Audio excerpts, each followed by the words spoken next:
Nah selama ini kata Mbak Sahar, katanya kita mayoritas, katanya itu kita banyak, tapi anak-anak muda itu suruh masang bendera aja sudah nggak pede pada saat. Tapi ada sekelompok kecil yang kemarin baru datang kemarin, dia balik angkutan yang di jalan, ngajak-ngajak membuli Nahdlatul Ulama. Dikaderisasi harus cek, tekan penguatan ideologi Islam Ahlussunnah wal Jamaah. Kalau nggak bahaya.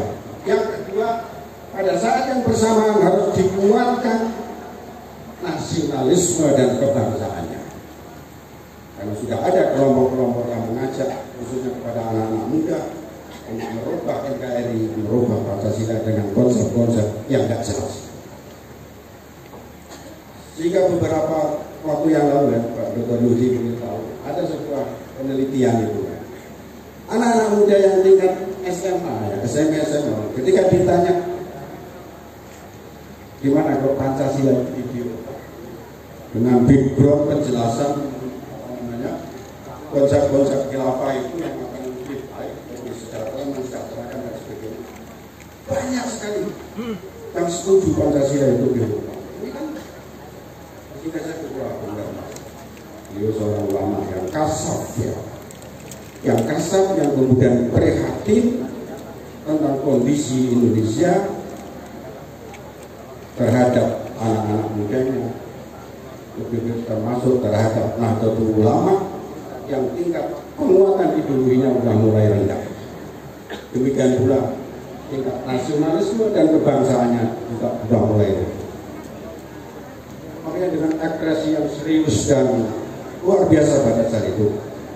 Dan yang ketiga, ajak warga Nahdlatul Ulama niru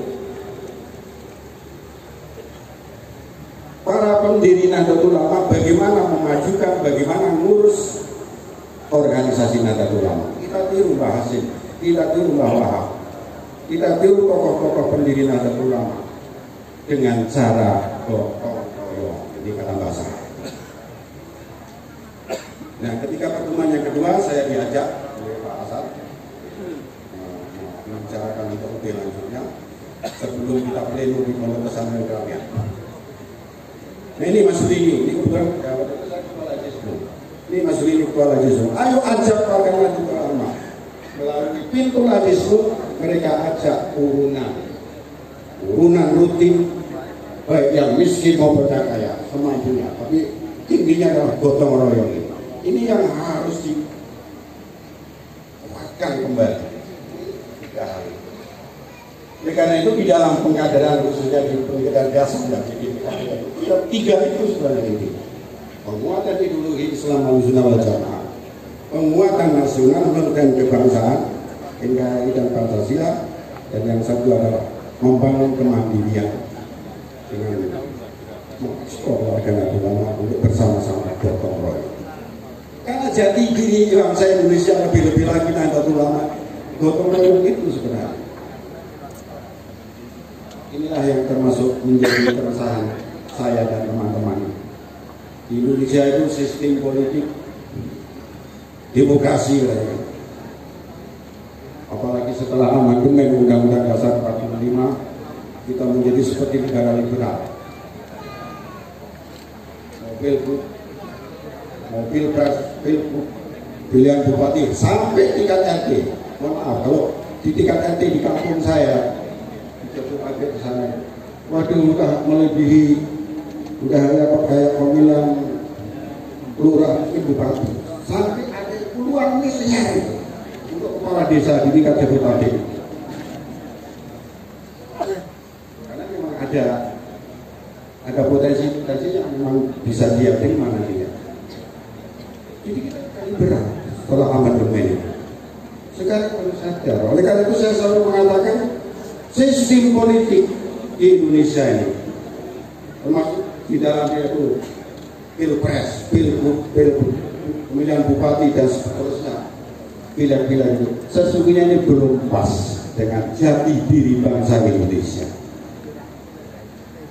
Karena jati diri bangsa Indonesia itu sebenarnya kalau kumpul-kumpul itu adalah gotong royong dan musyawarah mufakat. maka ini kelakuan orangnya itu sebenarnya itu dari dirinya.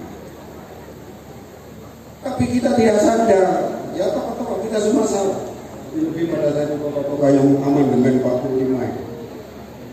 Ternyata itu juga sama aja, itu adalah pesanan dari grand strategi global. Jadi kita seperti apa? Negara yang liberal. Masa pagi, siang, malam seorang pemimpin kita sekelas bupati, sekelas gubernur, presiden dibully tiap hari, tiap pagi, sore, malam. Apakah itu akhlak bangsa Indonesia? Apakah itu akhlak Partai Nahdlatul Ulama? Bagi Nahdlatul Ulama, bagi dunia pesantren, bagi para kiai, pemimpin itu udah luar biasa. Jangan